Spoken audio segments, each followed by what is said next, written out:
My sister-in-law falsely accused me of hurting my baby and my wife believed her. Now the truth is out, and her perfect life is falling apart. I, 34 male, never thought I'd be sharing something this personal on Reddit, but after everything that's happened, I need to get this off my chest. Maybe writing it all down will help me process the nightmare I've been living through. Maybe someone out there has been through something similar and can offer advice. Or maybe I just need to tell someone who won't immediately take sides. Some background about me: I've been a wildlife photographer for the past decade.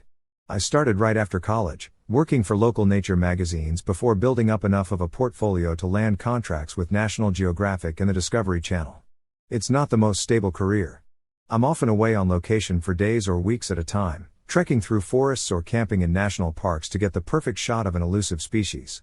But it's my passion, and I've built a good reputation in the industry. I met my wife, Jessica, 32 female, 6 years ago during a gallery showing of my work. She's a high school biology teacher with a love for the natural world that matched my own. She was there with her students on a field trip, and I noticed her immediately, not just because she was beautiful, but because she was asking all these insightful questions about the ecosystems in my photographs. I asked her out for coffee after her students had moved on to another exhibit, and we clicked instantly. We got married 2 years later in a small ceremony at a botanical garden. It was perfect, just close friends and family, surrounded by nature. Jessica's sister, Megan, 36 female, was her maid of honor.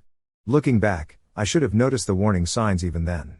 During the wedding planning, Megan kept trying to change things, insisting her ideas were better than what Jessica and I had chosen. During her maid of honor speech, she talked more about herself than about Jessica or our relationship. But I brushed it off. It was our wedding day, and I wasn't going to let anything spoil it. For the first few years, our marriage was everything I could have hoped for. Jessica and I balanced each other perfectly. When I was away on assignments, we'd video call every night. When I was home, we'd spend weekends hiking or visiting botanical gardens.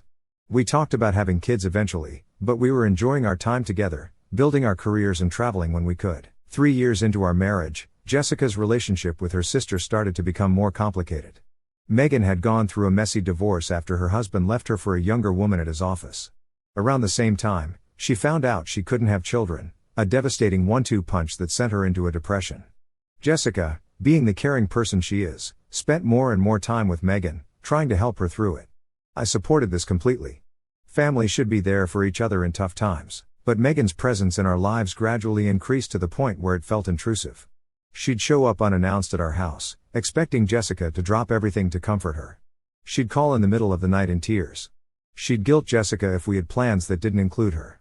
When I gently suggested to Jessica that Megan might benefit from professional help, she got defensive. "She's seeing a therapist already," Jessica insisted, "but she needs her family too. You don't understand because you're an only child." That was true. I grew up without siblings, so the dynamics between sisters were somewhat foreign to me. But even so, something about Megan's behavior seemed excessive, even manipulative. Still, I tried to be understanding. After all, she was going through a genuinely difficult time. When Jessica and I decided to try for a baby, we were thrilled when she got pregnant almost immediately. Megan's reaction was mixed. She congratulated us with a tight smile that didn't reach her eyes, then immediately started talking about how difficult pregnancy would be, how much it would change our lives, how Jessica's body would never be the same. Not exactly the supportive response we'd hoped for. Throughout Jessica's pregnancy, Megan oscillated between being overly involved, buying mountains of baby supplies we didn't need, insisting on attending every doctor's appointment, and making passive-aggressive comments about how pregnancy was ruining Jessica's figure or how we'd regret not traveling more before having kids. Jessica's pregnancy was relatively smooth until the last trimester, when she developed gestational hypertension that eventually led to preeclampsia. She was put on bed rest for the final 6 weeks, and I rearranged my work schedule to be home with her, canceling 2 international shoots that would have been significant for my career. I didn't mind. Jessica and our baby's health were my priority. Megan immediately appointed herself Jessica's primary caretaker, despite the fact that I was perfectly capable of looking after my wife. She'd show up every day, supposedly to help, but spent most of the time criticizing how I organized the nursery or prepared Jessica's meals. "You're lucky I'm here," she'd say within earshot of Jessica. "Most men are useless when it comes to this stuff." I bit my tongue for Jessica's sake. She was already stressed about the pregnancy complications, and I didn't want to add relationship drama to her worries. So I tolerated Megan's presence and her constant undermining of my capabilities as a husband and soon-to-be father. Emma was born via emergency C-section at 37 weeks. It was the most terrifying and wonderful day of my life. There were complications during the delivery. Jessica hemorrhaged and needed additional surgery. For a few horrifying hours, I wasn't sure if she was going to make it. But she pulled through, though her recovery would be longer and more difficult than we'd anticipated. Emma was perfect, 6 pounds 2 ounces, with Jessica's blue eyes and what looked like my dark hair. I fell in love with her instantly. The first time I held her, this tiny bundle wrapped in a hospital blanket, I made a silent promise to always protect her, to be the kind of father she could count on no matter what. Jessica's difficult recovery meant she needed help when we brought Emma home. My plan was to take extended leave from work. I had savings, and my regular clients were understanding about the situation. But Megan immediately inserted herself into the equation. "You need to get back to work," she told me firmly. "Your fancy photography career won't sustain itself. I'll move in temporarily to help Jessica with the baby." Before I could object, Jessica was nodding in agreement. "It makes sense, Nathan. You shouldn't put your career on hold indefinitely. Megan has experience with babies from her job, and she can be here full-time." I should mention that Megan works as a social worker specializing in child welfare cases. On paper, she was qualified to help with a newborn. But something about the arrangement made me uneasy. Still, Jessica seemed relieved at the solution, and I didn't want to cause her more stress during her recovery, so I reluctantly agreed, though I scaled back my assignments to local jobs that wouldn't keep me away for more than a day or two at a time. Megan moved into our guest room temporarily. That was 4 months ago. I had just returned from a 3-day shoot at Yellowstone, documenting wolf behavior for a conservation magazine. It was my first multi-day assignment since Emma was born, and I'd been reluctant to take it, but Jessica had insisted. "We need the income," she'd said, "and Megan's here to help. We'll be fine." I'd called every night, and while Jessica assured me everything was okay, something in her voice sounded off. She seemed distant, distracted. I chalked it up to exhaustion. Taking care of a newborn was grueling, even with help. When I walked through the door that Friday afternoon, the house was unusually quiet. No TV, no music, none of the baby sounds I'd grown accustomed to. I set down my equipment bag and camera case in the hallway and moved quietly toward the living room. Jessica was asleep on the couch, which immediately struck me as odd. Even with her difficult recovery, she rarely napped during the day, too anxious about keeping a consistent schedule with Emma. My daughter was lying beside her on the couch, wide awake and squirming uncomfortably. I smiled at the sight of her. After 3 days away, she looked like she'd grown already. As I approached, I noticed the unmistakable smell that indicated Emma needed a diaper change. Not wanting to wake Jessica, who clearly needed the rest, I carefully lifted Emma from the couch. She recognized me immediately, her face lighting up with a toothless smile that melted my heart. "Hey, princess," I whispered, nestling her against my chest. "Let's get you changed, huh?" I carried her to the nursery, breathing in her baby scent mixed with the less pleasant diaper odor. I laid Emma down gently on the changing table, making funny faces at her while I gathered wipes, a fresh diaper, and clean clothes. She was watching me intently, kicking her legs in the air. I had just unfastened her soiled diaper when I heard footsteps in the hallway. Assuming it was Jessica, I turned with a smile, ready to greet my wife. But it was Megan standing in the doorway, and the expression on her face stopped me cold. Her eyes were blazing with an intensity I'd never seen before, her mouth twisted into a snarl. For a moment, she just stared at me, and I felt a chill run down my spine. "What the hell do you think you're doing?" she hissed, her voice low but venomous. I blinked in confusion. "Changing Emma's diaper." "What does it look like I'm doing?" She took a step into the room, her entire body tense like a predator about to pounce. "Get away from her right now." "Megan, what are you talking about?" "She needs a change." I didn't get to finish my sentence because suddenly Megan was charging at me, her face contorted with rage. Before I could react, she was hitting me, clawing at my face, trying to pull me away from the changing table. Instinctively, I leaned over Emma to shield her from Megan's attack, using my body as a barrier while trying to fend off the blows with one arm. "Get away from her, you disgusting pervert." Megan was screaming now, her voice echoing through the nursery. "I saw what you were doing." I was completely stunned, unable to comprehend what was happening. "What the hell are you talking about?" "I'm changing her diaper." The commotion woke Jessica, who came rushing into the nursery, her eyes wide with alarm. She took in the scene, me leaning over Emma, Megan trying to pull me away, and froze. Megan immediately turned to her, tears streaming down her face. "I caught him, Jess. I caught him touching Emma inappropriately. I saw it with my own eyes." My heart stopped. I couldn't believe what I was hearing. This wasn't happening. It couldn't be. "That's insane," I said, my voice shaking with a mixture of shock and anger. "I was changing her diaper." "Jessica, you know I would never." "He's lying." Megan cut in, her voice suddenly calm and certain. I saw him, Jess. I wouldn't make this up. Jessica looked from Megan to me, her face draining of color. I could see the conflict in her eyes, the desperate desire not to believe what her sister was saying. But then she looked at Megan, the person who'd been by her side through her recovery, who'd been helping with Emma when I was away for work, and something changed in her expression. "Get out," she whispered, her voice barely audible. "Get out of this house right now." "Jessica, please," I begged, my mind racing to understand how this could be happening. "You know me. You know I would never hurt Emma. Megan is lying." "Stop it," Jessica cried, moving forward to take Emma from the changing table. She cradled our daughter protectively, backing away from me. "Just stop. I can't. I need you to leave." Megan stood beside Jessica, a supportive arm around her shoulders, but her eyes on me were triumphant. In that moment, I saw the truth. Whatever was happening, Megan had orchestrated it deliberately. "Why are you doing this?" I asked her directly, ignoring Jessica for the moment. "Why would you make up something so vile?" "I'm not making anything up," Megan replied coldly. "I know what I saw. And Jessica, you need to call the police." "The police?" I repeated incredulously. "This is insane. Jessica, please just think about this. Why would I ever?" But Jessica wasn't listening to me anymore. She had pulled out her phone and handed it to Megan, who dialed 911 with a steadiness that chilled me. As I stood there, helpless and horrified, I heard Megan calmly report that she had witnessed child abuse, giving our address and my description. The next 20 minutes were a blur of desperate attempts to make Jessica listen to reason, but with Megan constantly interrupting, whispering in Jessica's ear, steering the narrative, my words seemed to bounce off an invisible wall. Jessica wouldn't look me in the eye, holding Emma close and keeping her distance from me as if I might snatch our daughter away. When the police arrived, Megan greeted them at the door like she'd been expecting them.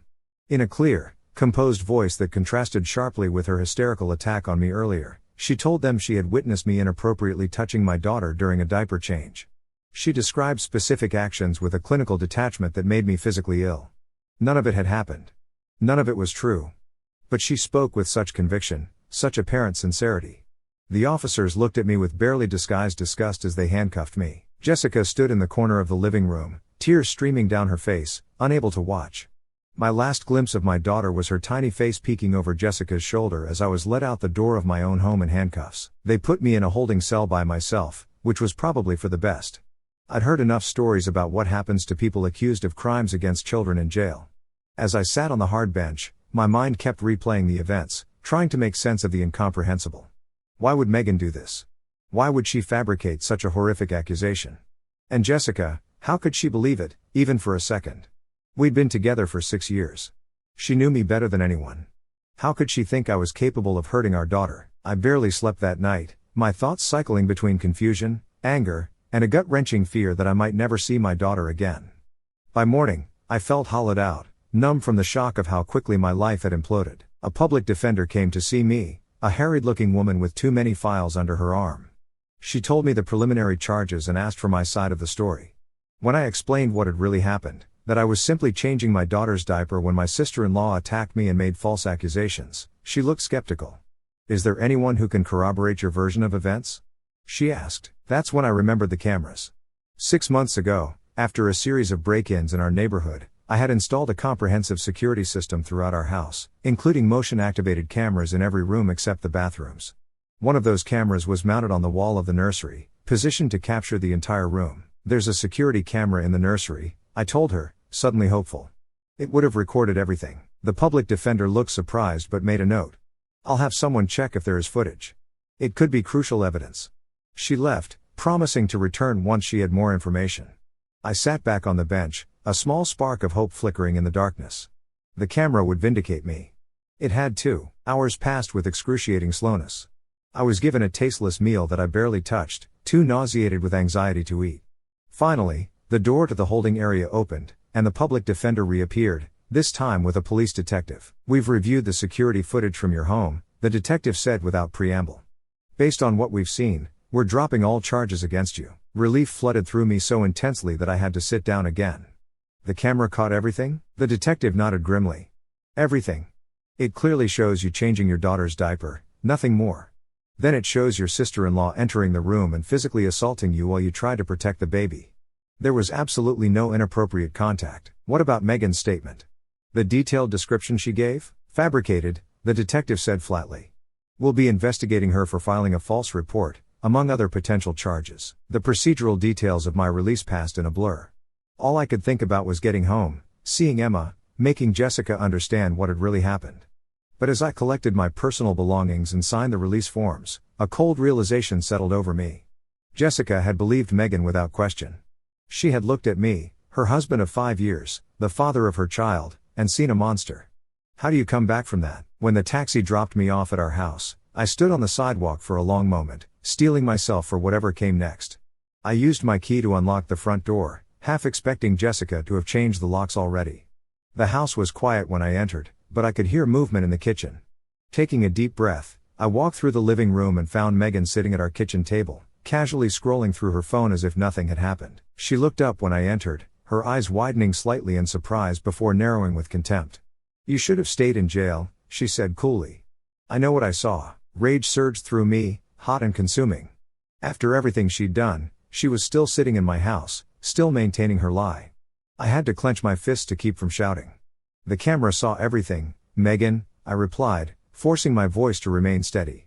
"Why are you doing this?" A flicker of something, panic, perhaps, crossed her face before she composed herself. "What cameras?" "The security cameras I installed after the Richardsons' house was broken into. There's one in the nursery. It recorded everything yesterday, me changing Emma's diaper, you attacking me, you making up those disgusting accusations. Everything." Megan's face paled, but she recovered quickly. She stood up, grabbing her purse from the counter. "You're lying. There are no cameras. The police have the footage. That's why I'm here and not still in a cell. They've dropped all charges, and they're investigating you for filing a false report." For a moment, Megan looked genuinely frightened. Then her expression hardened into something ugly and defiant. "Jessica will never believe you over me. Never. I've made sure of that." Then she pushed past me and walked out, slamming the door behind her. I stood in the kitchen, trembling with the aftermath of the confrontation, wondering what she meant by that last statement. What had she been telling Jessica all this time? I called Jessica's phone, but it went straight to voicemail. I tried her parents' house next, assuming that's where she would have taken Emma. Her father answered, his voice instantly hostile. "She doesn't want to talk to you," he said before I could even ask for her. "Leave her alone, Mr. Collins, please," I begged. The police dropped all charges. There were security cameras in the nursery. They caught everything on video. Megan lied about what happened. There was a long pause. "What cameras?" "I installed them after the break-ins in our neighborhood. One of them is in the nursery. It recorded everything. Me changing Emma's diaper, Megan attacking me. Everything. The police have the footage." Another pause, longer this time. "I'll tell Jessica you called," he said finally, his tone slightly less hostile. Then he hung up. I spent the rest of the day in a strange limbo, moving through the house that no longer felt like home. I noticed signs of Megan's presence everywhere. Her jacket hung on the coat rack, her brand of coffee in the cupboard, her laptop on the side table in the living room. It made my skin crawl to think of her infiltrating our lives so completely. Late that night, as I sat in the dark living room, unable to sleep in the bed I'd shared with Jessica, my phone rang. It was Jessica. "Is it true?" she asked without preamble, her voice hoarse from crying. "About the cameras?" "Yes," I said simply. "The police have the footage. It shows exactly what happened, me changing Emma's diaper, nothing more." Then Megan came in and attacked me. Jessica was quiet for so long that I thought the call had dropped. "Why would she do that?" she finally whispered. "I don't know," I admitted. "But she did. And you believed her, Jessica. You believed I could hurt our daughter." "I was confused," she said weakly. "She's my sister. She said she saw. And she works with abused children. She knows the signs." "I'm your husband," I countered, unable to keep the hurt from my voice. "You've known me for 6 years. How could you think, even for a second, that I would hurt Emma?" "I don't know," she sobbed. "I don't know what I was thinking. Everything's been so hard since the birth, and Megan's been telling me things." "What things?" "That you seemed distant with Emma. That you were too rough when you held her. That you seemed relieved to go on your photography trips to get away from us. Little things at first, but they added up. And I was exhausted, in pain from the surgery, overwhelmed with a new baby. I wasn't thinking clearly." I closed my eyes. Pieces were falling into place.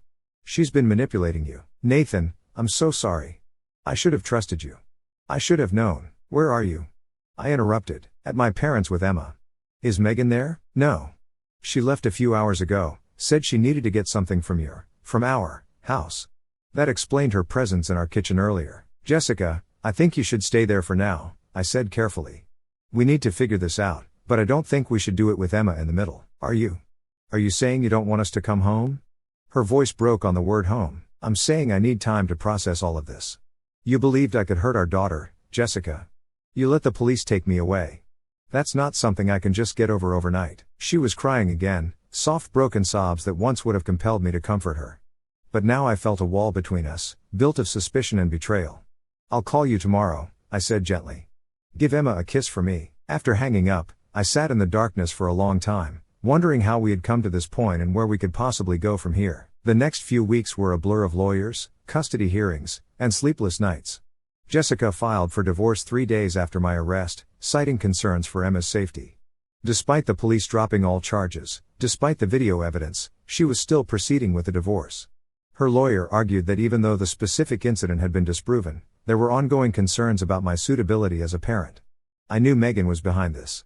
She had poisoned Jessica against me so thoroughly that even clear evidence of my innocence wasn't enough to undo the damage, but I wasn't going to give up without a fight.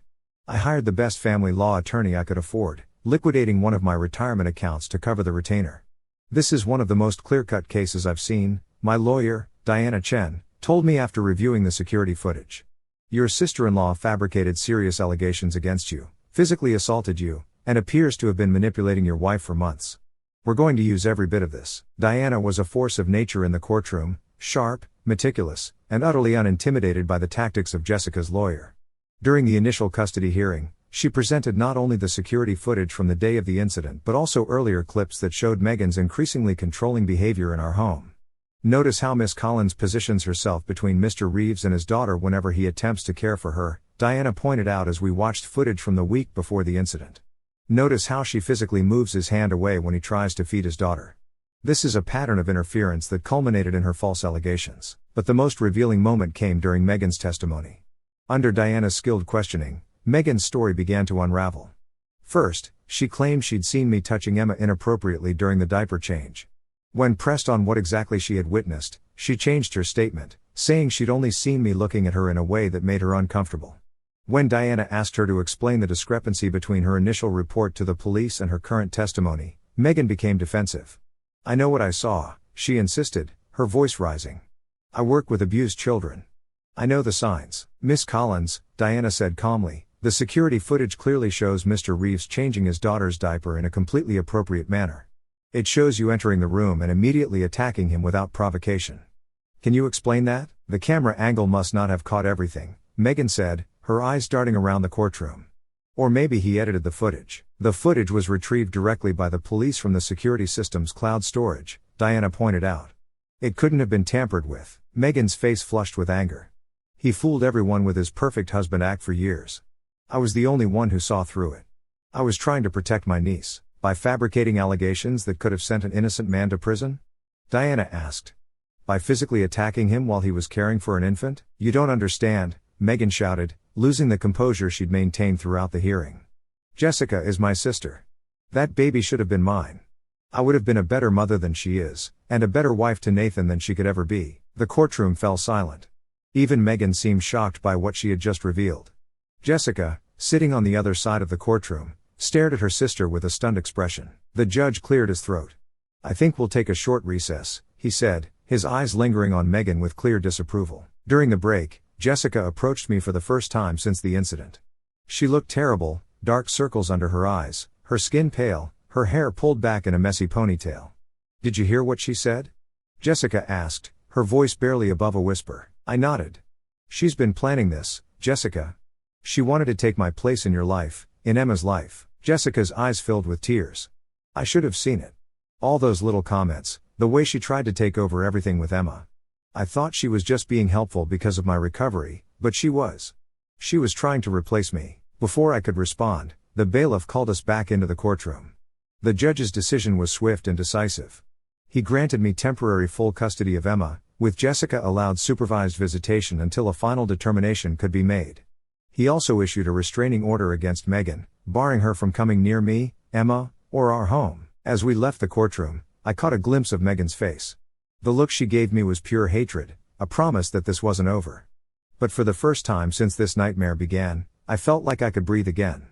I had my daughter back. Now I just had to figure out what came next. 3 months after the custody hearing, I received a call from Jessica's mother, Martha. She and I had always had a good relationship, unlike her husband, who followed Megan's lead in treating me with suspicion from the start.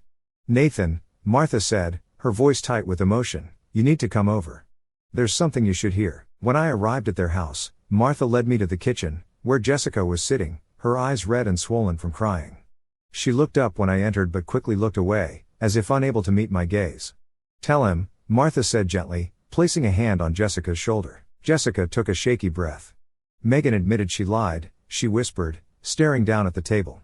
"She didn't see anything that day. She made it all up." I sat down, suddenly needing the support of the chair. "Why would she do that?" "She's always been jealous of me," Jessica said, finally looking up. "Of my marriage, my baby. She's been struggling with her own divorce and infertility issues. She saw an opportunity to drive a wedge between us, and she took it." "But why did you believe her?" I asked, the question that had been haunting me for months. "Why didn't you trust me?" Jessica's eyes filled with tears again. She'd been telling me things for weeks. Small things at first, how you seemed disinterested in Emma, how you were probably relieved to go on your photography trips to get away from us. Then she started suggesting that you might be inappropriate with Emma. She said she'd seen signs. "Signs?" I echoed incredulously. "She's a social worker, Nathan," Jessica said, as if that explained everything. "She deals with abuse cases." I trusted her professional judgment. And I was exhausted, in pain from my recovery, overwhelmed with a new baby. I wasn't thinking clearly. Martha cut in. "The truth is, she manipulated Jessica when she was at her most vulnerable. And Jessica let herself be manipulated because Megan was doing so much to help with Emma." "Where is she now?"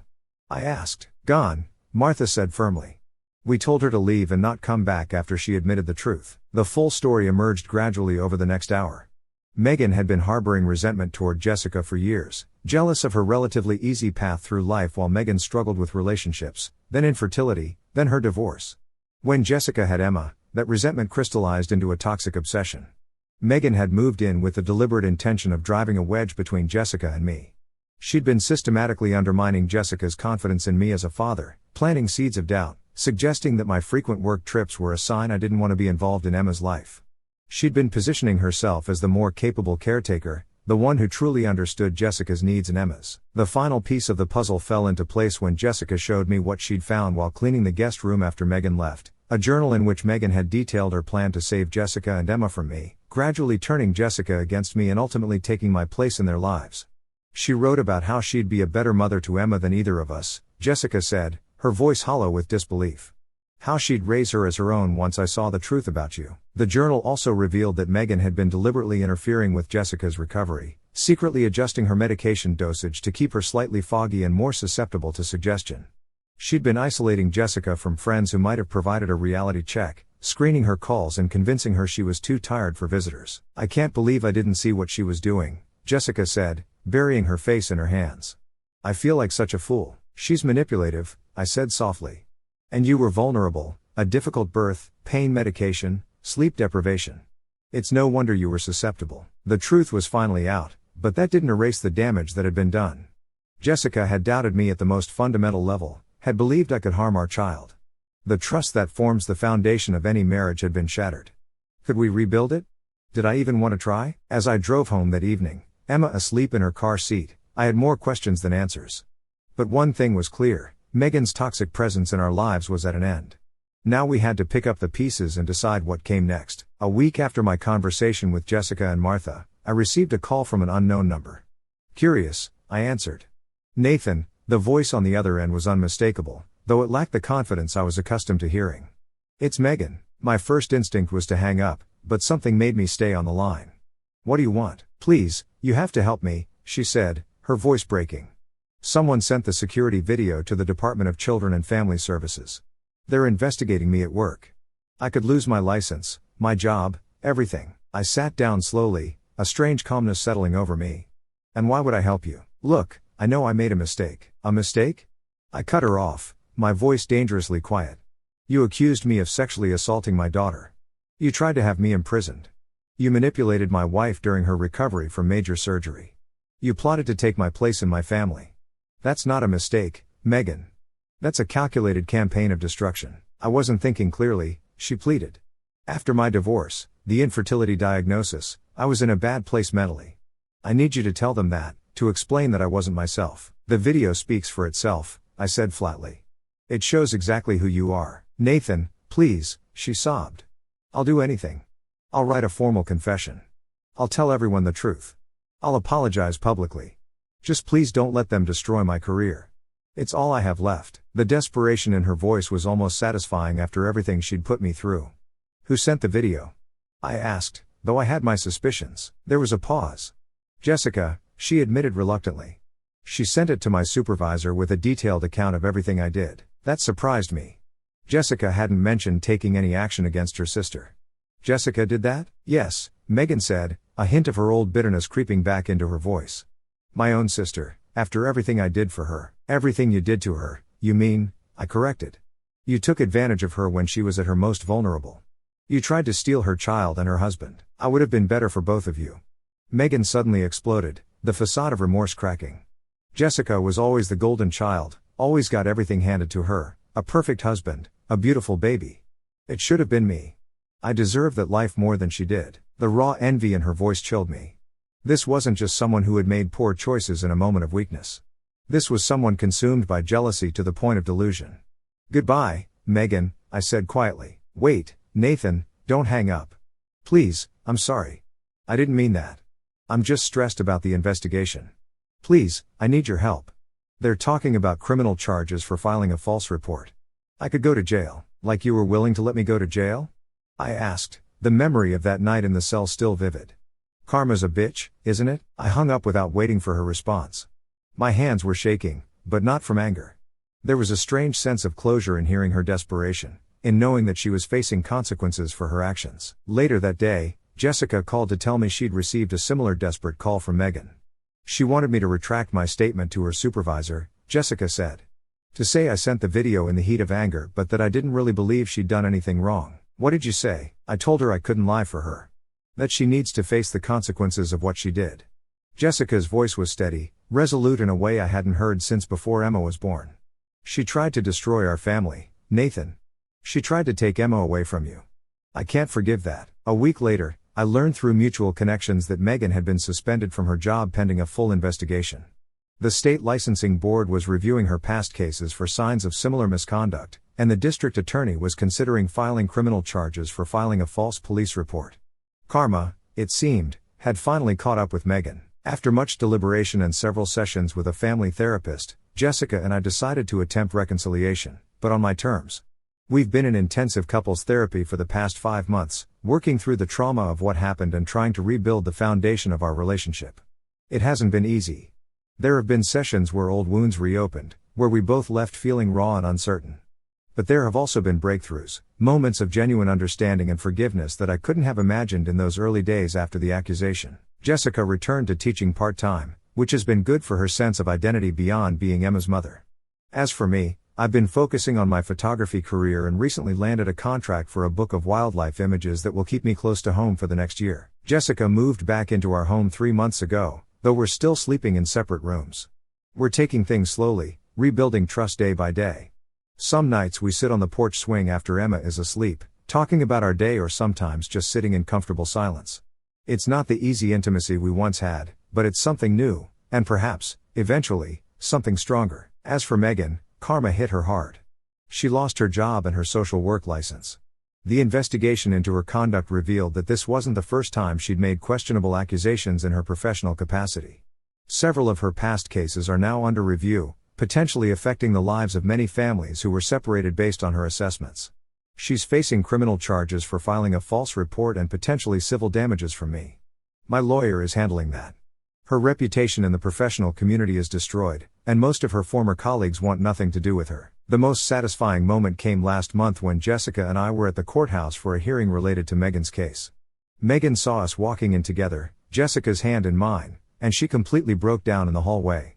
Please don't testify against me, she begged, looking nothing like the confident woman who had once tried to destroy my life. I'll lose everything. You were willing to let me lose everything, I reminded her calmly. My daughter, my marriage, my reputation, my freedom. Jessica stepped forward then, putting herself between me and her sister. You did this to yourself, Megan. You tried to destroy my family because you couldn't stand to see me happy. I will never forgive you for that. Seeing Jessica stand up to Megan like that, choosing me, choosing our family, was a turning point for me. It doesn't erase what happened, but it showed me that the woman I married, the one I had trusted implicitly for years before this nightmare, was still there.